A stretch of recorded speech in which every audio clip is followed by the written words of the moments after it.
बात करेंगे तो एक कविता हमने भी लिखने की कोशिश की थी कि प्राकृतिक खेती और जैविक खेती को हम कैसे समझाएं अपने शब्दों में। तो मराठी में मैं नहीं बोल पाता हूँ तो हिंदी में बोल रहा हूँ, और अदरवाइज हम इंग्लिश में करेंगे, सब लोग उसको कर देंगे। सॉरी, थोड़ा सा है ना, हमको हिंदी में बोल देते हैं, है ना। तो आपको याद है देसी स्वाद, देसी बीज से देसी खाद, अब खाने में डर लगता है। शराब के जमाने की बात कर रहा हूँ, अब खाने में डर लगता है, हर चीज में जहर लगता है। तो सोचो क्या खाएं और क्या न खाएं। तो रसायनों से और पेस्टिसाइडों से ध्यान बचाएं, तो जैविक और प्राकृतिक ही बोएं और जीवन को स्वस्थ एवं सुखमय बनाएं। और आप सबको इस प्रोग्राम में आने के लिए हार्दिक शुभकामनाएं। ये एक छोटा सा प्रोग्राम है, लेकिन इसको मैं छोटा सा इसलिए कह रहा हूँ, नाम बहुत सारे हैं जिनको मैं जानता हूँ। सूरज यादव जी का विशेष हमारे साथ एसोसिएशन रहा पिछले प्रोग्राम में, तो मैंने उनको कहा एक बार फिर से आपकी यूनिवर्सिटी में हम आते हैं और ये मिलकर बड़ा प्रोग्राम करेंगे। इस हिसाब से हमारा अभी चर्चा हुई है, एक बड़ी हम लोग कॉन्फ्रेंस भी करने जा रहे हैं फ्यूचर में, in the with the permission of the all international, तो हम लोग करेंगे। और ये एक शुरुआत है। तो और सर सबसे बड़ी बात ये है कि ये प्राकृतिक खेती क्या है और जैविक खेती क्या है, इसमें अंतर क्या है, वो तो हम सब बताएंगे 21 डेज में। लेकिन सर ये जीवन से जुड़ी हुई विधा है, क्या खाना चाहिए और क्या नहीं खाना चाहिए, इससे the science behind the natural farming और organic farming is most important. और यहाँ के गवर्नर, मैं सर से बात कर रहा था, आचार्य देवव्रत जी के साथ भी हमारे काफी प्रोग्राम हुए हैं। मैंने गुजरात स्टेट, हमारे जो छोटा सा मैं बताना चाहूंगा, we are looking after 8 states of the country, और इन सब में क्या नेचुरल फार्मिंग हो रही है, क्या आर्टिक फार्मिंग हो रही है, उसका पूरा डाटा और सारा कुछ जो रिपोर्ट हमारे डिपार्टमेंट का वो है, मैंडेट है। We take the data from state governments, और क्या क्या एक्टिविटीज हो रही है, कितने फार्मर्स हैं। अभी सर बहुत ही इंपॉर्टेंट 4-5 स्कीम चल रही है। पहले तो थी एक बीपीकेपी, आपने नाम सुना? बीपीकेपी, भारतीय प्राकृतिक कृषि पद्धति, उसको अभी national mission on natural farming में कन्वर्ट कर दिया। तो उसमें यूनिवर्सिटीज को साथ में लेके चल रहे हैं हम लोग। The university is being declared as the Center for Excellence for Nature Farming Promotion। मैं समझता हूँ कि सर आपकी यूनिवर्सिटी इसको डिजर्व करती, और इतना सारा, क्योंकि agriculture is incomplete without cow, without dairy, without animals. तो आपको पता है कि पहले एग्रीकल्चर और वेटनरी एक हुआ करता था, उस समय बात हो रही थी, और बिल्कुल सच्चाई है। और ये साथ में चलते हैं तभी प्रॉफिट होगा है। अगर हमने साथ में वेटनरी को नहीं लिया तो agriculture will be always in वो नेगेटिव साइड में चली जाएगी। और सर मैं एक और बात बताना चाहूंगा कि जो मनी पावर होता है, ज्यादा टाइम नहीं लूंगा, 21 डेज में आपको समझ में आ जाएगा कि money power is not a power, but knowledge power is the super power. वो आपको पता चलेगा 21 डेज में। हमने बाहर से भी, इवन यूपी से और हमारे इसके अलावा भी जो फॉरेन के भी जो आजकल यहाँ इंडिया में काम कर रहे हैं, उनको भी बुलाया सर इसमें 21 डेज में। उनके लेक्चर होंगे और प्रैक्टिकल फील्ड डेमोन्स्ट्रेशन भी होंगे आपके, और आपका एक कंपेनियन हम लोग बनाएंगे आप लोगों के साथ मिलके, और it will be the international level का एक हमारा प्रयास है, और आप सबके सहयोग के बिना संभव नहीं। तो आप ही को काम करना है, ये ट्रेनिंग आपकी है, बाय द पार्टिसिपेंट और द पार्टिसिपेंट्स। तो you have to be very much dedicated, और आपको थोड़ा सा जरूर स्ट्रेस होगा। हम लोग लेट नाइट क्लासेस छोड़ते हैं, तो अभी थोड़ा बियर करना है इसको। और ये बहुत अच्छी बात है कि हमारे साथ में हमारी जो माप्सू यूनिवर्सिटी की पूरी टीम है, सारा कुछ फैसिलिटीज है यहाँ, इसलिए हमने ये प्रोग्राम उठा रखा है।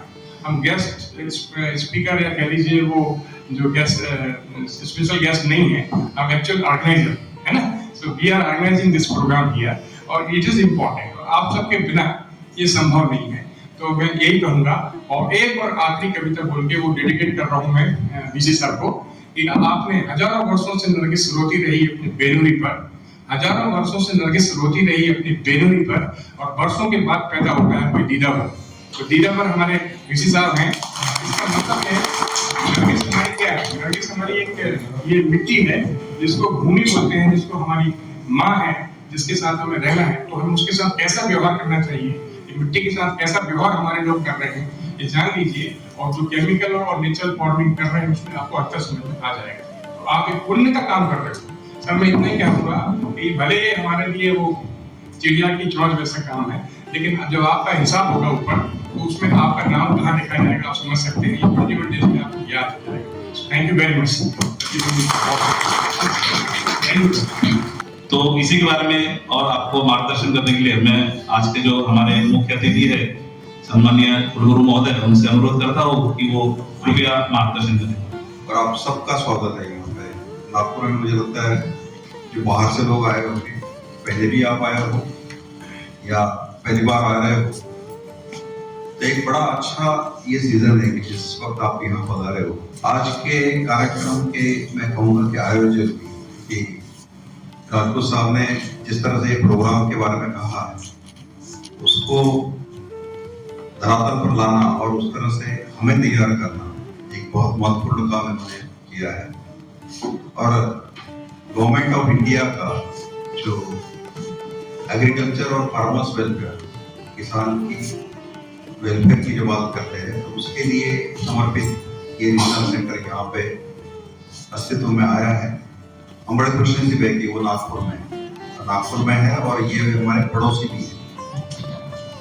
इस तरह से कि ये इनका रहना भी हमारे यहाँ पे आप रहोगे नदी के आसपास है। और दूसरी बात यह है कि नेचुरल फार्मिंग ये हमारे लिए भी एक नया विषय था, लेकिन हम उसको जी रहे इस संबंध में कि जिससे नेचुरल फार्मिंग की जाती है वो पशु गाय, वो हमारे पास है। और वो गाय हमारे पास होने की वजह से हमें समझे या ना समझे, लेकिन हम वो नेचुरल फार्मिंग की प्रैक्टिस कर रहे हैं।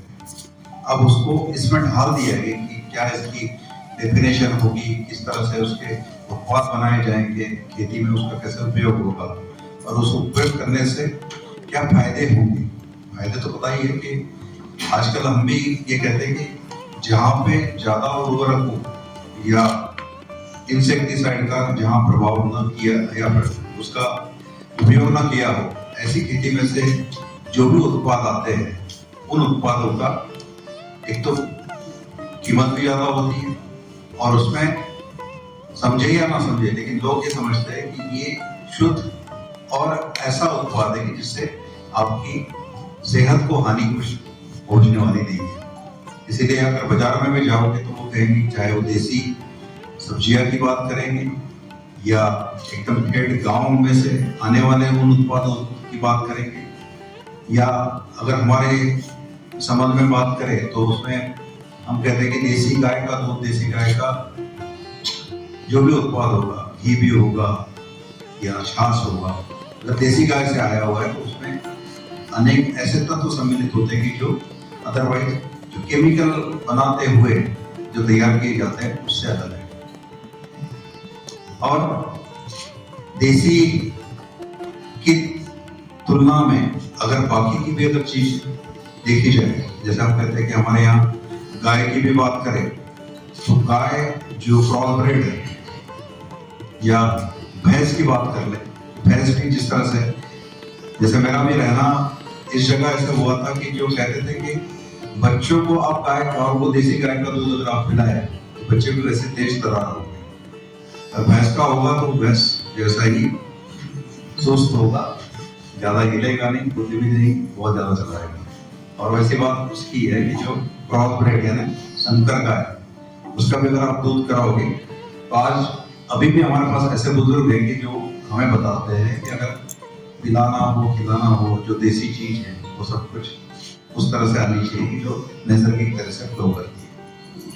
अब नेचुरल फार्मिंग की अगर बात करें तो हमने देखा है कि कुछ सालों में पहले हम ऑर्गेनिक की बातें करते थे, और ऑर्गेनिक में जब अनुसंधान करते करते हमें ख्याल में आया था कि ऑर्गेनिक में वो सब चीजें होनी चाहिए कि जो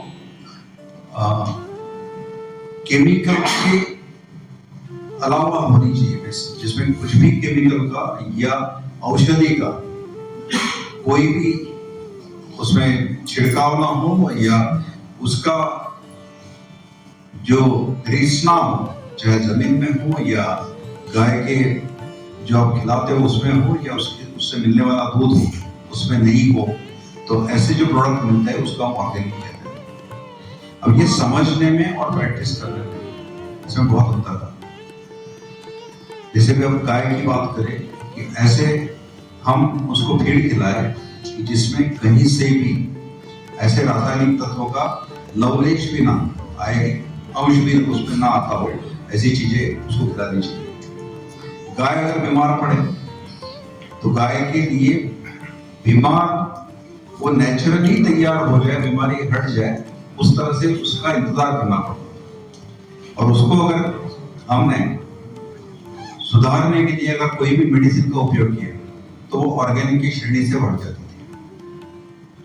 अब ऑर्गेनिक की श्रेणी से अगर वो हट जाए और इस तरह से आप उस जानवर का बचाव भी करने के लिए अगर बात करें तो बचाव आप कर नहीं सकते ऐसे। तो मुझे लगता है कि विकल्प के रूप में ये नैसर्गिक या नेचुरल फार्मिंग, प्राकृतिक खेती, इसकी संकल्पना तैयार हुई और जिसमें ये कहा गया है कि जिस तरह से नेचुरली अब आज के वातावरण में हम गाय या वनस्पति या जो भी अवेलेबल आपकी एग्रीकल्चर में जो प्रोड्यूस है उसको उपयोग करते हुए अगर आप उसका उपयोग गाय को पालने में, उसको खिलाने में, उसको उसकी जो हेल्थ है वो रखने में अगर आप करते हो तो वो नेचुरल फार्मिंग का साथी हो सकता है। इसके कंपोनेंट्स दिए गए हैं कि क्या क्या होना चाहिए। तो इस तरह से ये बड़ा सुलभ कर दिया कि प्राकृतिक खेती में गाय जिस भी तरह से जो हमारा किसान उसको पाल रहा है उसको आपने उपयोग में लेना है। तो इसलिए एक बड़ी सुविधाजनक ये बात कही गई। पर उसके पहले जो हमारा प्रोग्राम था कि ऑर्गेनिक फार्मिंग, क्योंकि ऑर्गेनिक फार्मिंग का भी ये सेंटर है। ऑर्गेनिक फार्मिंग में वो सब चीजें जांची जाती थी अच्छी तरह से, चाहे वो दूध हो, जो भी उत्पाद उससे बनाते हो, कि इसमें कुछ ऐसा तो अंश नहीं है कि जो कहीं से भी आए डरते हो, और उस तरह से अगर कोई भी है तो उसको रिजेक्ट किया जाता है। तो ऑर्गेनिक फार्मिंग का सर्टिफिकेशन लेने के लिए भी कोई एजेंसी थी और ऐसे ही उत्पाद भी जो बहुत महत्वपूर्ण थे, अच्छे हैं, बहुत अच्छे हैं, लेकिन अगर उसकी हमने विपणन की बात की कि अगर इसको हम ले जाके कहीं बाहर के देशों में, क्योंकि बहुत ज्यादा जागरूक लोग हैं और उनके लिए ये बहुत महत्वपूर्ण है कि जो भी उत्पाद खेती से आए या जानवरों की तरफ से आए उसमें कुछ भी तरह का अंश नहीं मिलना चाहिए। तो ये बड़ा कठिन गया भारत जैसे देश के, क्योंकि कहीं ना कहीं से तो कुछ नहीं होता। पानी में हमारे खेती में जो पानी यूज होता है उसमें या जमीन में से जो पानी आता है उसमें शायद नाइट्रेट की, क्लोराइड की इसकी मात्रा बहुत ज्यादा होती थी और वो कहीं ना कहीं आपके गाय के दूध में या दूसरे उत्पाद में आता था। तो ये सब जो चीजें वहां हम एक्सपोर्ट करने जाते थे वहां से नकार के बाहर आती थी। अब होता ये है कि गाय के दूध या सब्जी या जो भी कुछ हमारे एग्रीकल्चर से, हॉर्टिकल्चर से जो भी ऐसे उत्पाद जाते थे, इनकी लाइफ तो ज्यादा नहीं होती थी, वहां जाते तक 5-6 दिन, और अगर लौटते वक्त हमें अगर उन्होंने वापस कर दिया तो वो कुछ काम की रहती नहीं। तो बहुत बार ये हुआ कि ऐसे उत्पाद जब नकार के यहाँ पर आते थे तो तब तक पुलिस हो जाती। ऑर्गेनिक के नाम पे हमें व्यापार करना बड़ा मुश्किल होता। मुश्किल जब हो गया था तो ये नेचुरल फार्मिंग की तरफ से जहाँ पे सब चीजें तैयार हो रही है उसका उपयोग करने से कुछ लिमिट हमारी कुछ तत्वों के लिए थोड़ी बढ़ गई, लेकिन ये है कि व्यवस्था आप कैसे कर रहे हो उसके बारे में सचेत रहना ही बहुत जरूरी है। तो वो कोई एजेंसी या किसी तरह से सर्टिफिकेशन होना जरूरी है। और इस तरह से जब हमने देखा कि हमारे किसान भी, पशुपालक भी और जो व्यापार करने वाले लोग हैं उनके लिए एक सुविधा तैयार होगी कि जिस तरह से आप तैयार करोगे प्राकृतिक तरह से खेती करोगे या पशुपालन करोगे, उसमें जो बनाए हुए प्रोडक्ट्स हैं वो आप अच्छी तरह से तैयार कर सकते हैं। एक सुविधा का बात हो गई, मैनेजमेंट की अच्छी तरह से हम यहाँ पे कर पाए, इसकी बात हो रही। और इसमें बहुत आसानी से प्रयोग में जो हम चीजें करते हैं, जैसे प्राकृतिक खेती के लिए गायों से उसका दूध, उसका गोबर, उसका गोमूत्र, ये सब चीजें जब हम साथ में लाते हैं तो उससे बनाने वाले जो उत्पाद है वो भी बड़े सहज तरीके से हम उसको बना सकते हैं। इसका भी हमें प्रशिक्षण मिला और ये प्रशिक्षण वैसे तो प्रशिक्षण के रूप में हमें मिल रहा है, लेकिन हमारे सब बुजुर्ग जो है वो इसी तरह से खेती में और गाय का उपयोग जिस तरह से करना है उस तरह से करते थे। मुझे लगता है कि बहुत आसान तरीके से जो प्रोडक्ट हमें गाय के गोबर से या उसके गोमूत्र से बनाए जाते हैं और किस तरह से और भी चीजें डाल के ये प्रोडक्ट बनाते हुए हमारी खेती में कैसे उपयोग करते हैं, इसका प्रशिक्षण हम भी आज दे रहे हैं। और हमारे यहाँ जो भी फार्म्स है उसका उपयोग करते हुए हमने अब ऐसे प्रोडक्ट बनाना चालू कर दिए। और मुझे लगता है कि आज बड़ा अच्छा दिन है कि आप सब लोग इतने 34, मुझे बताया गया कि 34 लोग आप यहाँ पे आए हो, तो हम आपके साथ में ये प्रोडक्ट कैसे बनाएं, उसकी क्वालिटी कैसे होनी चाहिए और क्वालिटी होने के पश्चात इसको खेत में कैसे अप्लाई करना चाहिए, इसका प्रशिक्षण है। राजपूत साहब ने बड़े अच्छी तरह से कहा कि सिर्फ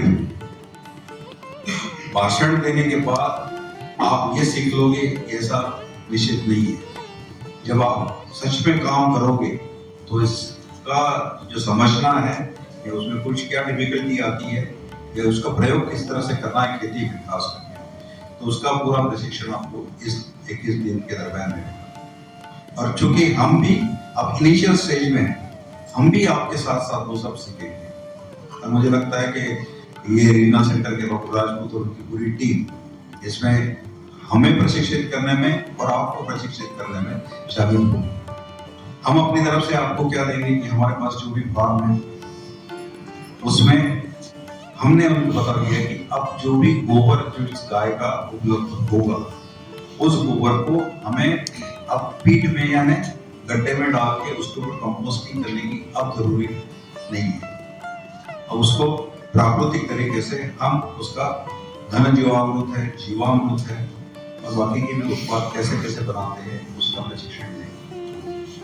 आज के दिन में हमारे पास इतनी फैसिलिटी जरूर नहीं है, लेकिन जब आप आए हो तो मैं ये आग्रह करूंगा जो भी पोस्ट कोऑर्डिनेटर है उनसे कि ये व्यवस्था तो तैयार करें और इंडिविजुअली, क्योंकि ये 3-3, 4-4 दिन में बनने वाले उत्पाद हैं। जब ये बनेंगे उसकी पूरी प्रक्रिया कैसी होगी इसका प्रशिक्षण हम इनसे लेंगे। उसको यूज कैसे करना है अपनी खेती में और जहाँ पे भी हमने हमारे क्रॉप लगाए उसमें किस तरह से हम हमारी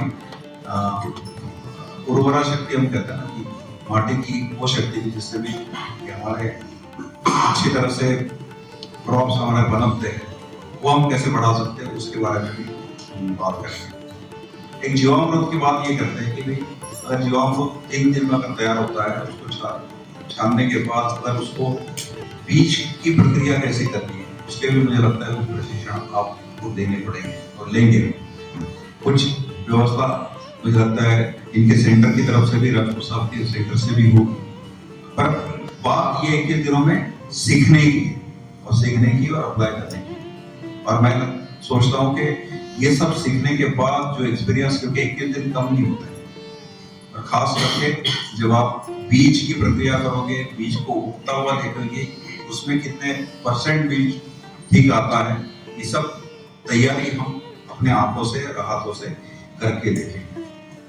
और जिस तरह से अगर अनुसंधान की बात करें हम उस अनुसंधान पे भी आज उतरने की कोशिश करेंगे कि जिस तरह से खेती अन्य तरह से की जाती है कि जिसमें हमने फर्टिलाइजर यूज किया, मैन्योर यूज किया या कीटनाशक यूज किए, उसकी अपेक्षा अगर हम नेचुरल प्रोडक्ट जो हम बना रहे हैं उसका अगर उपयोग करें तो क्या गुणवत्ता में कमी आती है, ज्यादा बढ़ोतरी होती है, उत्पादन की क्षमता बढ़ती है या नहीं बढ़ती है, और साथ ही साथ बहुत उच्च तरीके से अगर हम अनुसंधान की बात करें कि क्या ऐसी बातें या ऐसे तत्व वो माटी में तैयार होते हैं कि जिसकी वजह से बढ़ना या घटना इस तरह से हो, ताकि हम आपके द्वारा और बाकी लोगों को भी बड़े कॉन्फिडेंस के साथ ये बता पाएंगे कि प्राकृतिक खेती के ये फायदे और इस तरह से करने से होते हैं। तो मुझे लगता है हम सब लोग तैयार हैं। बहुत सी बातें इन्होंने कही कि यहाँ पे पोटेंशियल बहुत है, जो बात हम कह रहे हैं भाई यूनिवर्सिटी में पोटेंशियल बहुत है, अब उसको प्रयोग में ला के उसको दिखाना और वो आपके द्वारा हो रहा है, ये मुझे उसकी बड़ी खुशी है, क्योंकि हम भी सीखने वाले हैं, आप भी सीखोगे और इसका प्रयोग करने के लिए हम सब तत्पर हैं। जैसे बात की कि रसायन मुक्त खेती या विष मुक्त खेती करने के लिए हम सब प्रेरित इसलिए हो रहे कि बहुत सी जगह, और मेरे अपने और आपके भी अनुभव शायद ऐसे ही होंगे, कि देखे हैं हमने कि पंजाब में जब मैं काम कर रहा था, एक जगह थी जहाँ पे हम बार बार जाते थे, और वो एक सेंटर ऐसा था कि जहाँ पे जो बच्चे जिनकी मानसिक स्थिति ठीक नहीं थी, उसको ऑटिज्म की बीमारी कहते थे। ऑटिज्म की बीमारी में ये होता था कि प्रोग्रेसिवली जैसे बच्चा बड़ा होता है उसमें ऐसे अवगुण ये हो जाता है कि वो हाथ पैर चलाना ठीक नहीं समझता, अपना एक्सप्रेशन नहीं पता होता है, उसकी बोलने चालने की या जो विचार करने की क्षमता है उसमें भी ये होता है, उसके ज्यादा और जाते हुए एक्साइट होता है, अच्छी तरह से नहीं करता। तो उसके कारण शोधने में हम जब लगे तो उसमें ये पता चला कि पंजाब में जिस तरह से खेती होती थी, बहुत ज्यादा रसायनों का उपयोग होना, उसका उपयोग पानी में भी उसका आना, और साथ ही साथ वहाँ एक था कि एक ऐसा बिजली निर्मित का ऐसा केंद्र था, तो वहां से भी ऐसे यूरेनियम जैसे किरणों का प्रचार और प्रसार होता था, जिसकी वजह से उनकी पूरी खेती ये बर्बाद हो रही। उत्पादकता तो बहुत थी, अच्छा गेहूं वहां से आता था, लेकिन ये पता चला कि वहां से जब भी अबोहर से ट्रेन चलती थी, और वो अबोहर से ट्रेन डायरेक्ट हमारे बीकानेर राजस्थान में आती थी, और उस ट्रेन को आज भी ये समझा था कि वो कैंसर ट्रेन, तो वहां से वो भर के ट्रेन आती थी, जो रोगी ठीक होते थे या नहीं ठीक हुए वो भी उसको ले जाती थी। लेकिन वहां पे एक चेंज मैंने देखा था कि वहां के किसान अपने ही खेत में जिस तरह से जो अनाज उगाते थे, उस अनाज का उपयोग अपने घर के लिए करना उन्होंने बंद कर दिया। कारण यही था, ये विश्व तब ये देखते थे कि आपकी जैसे एमपी में जो गेहूं होता है वहां से वो बुलवाते थे, राजस्थान में जो गेहूं होता है वहां से नहीं। तो जहाँ उत्पादकता बहुत ज्यादा है और जो खेती रसायनों पे निर्भर है, तो शायद अगर इस तरह से कोई ऐसी बीमारी फैलने में वो कारक है, तो उसके लिए अगर प्राकृतिक खेती एक अच्छा उपाय है तो उसको अपनाना जरूरी है। थोड़ा बहुत हमें कॉम्प्रोमाइज करना पड़ेगा कि हमारी उत्पादकता घट जाए, लेकिन क्वालिटी बेहतर है। और आजकल का हमारा नारा भी है कि हम न्यूट्रिशनल सिक्योरिटी करते हैं।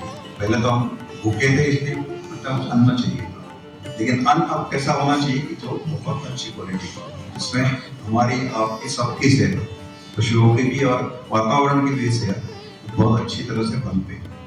तो उसके लिए हम सब लोग, अगर सीखने की बात है तो हम भी आपके साथ हैं, और इसका प्रचार प्रसार जिस तरह से भी करना है हम करने के लिए बिल्कुल तत्पर है।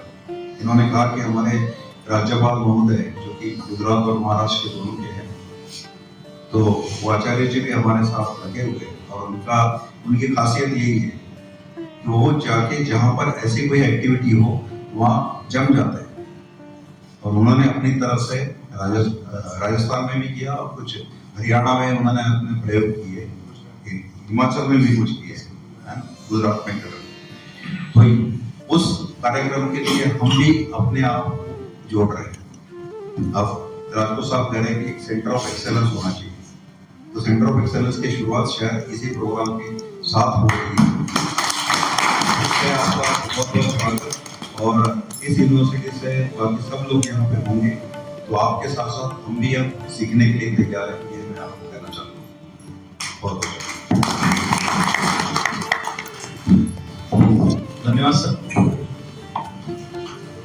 सर ने हमें काफी अच्छा मार्गदर्शन किया है कि प्राकृतिक खेती के साथ साथ जो भी प्राकृतिक चीजें हैं या तो जो भी प्राकृतिक पद्धति है, उससे हम हमारे रोजमर्रा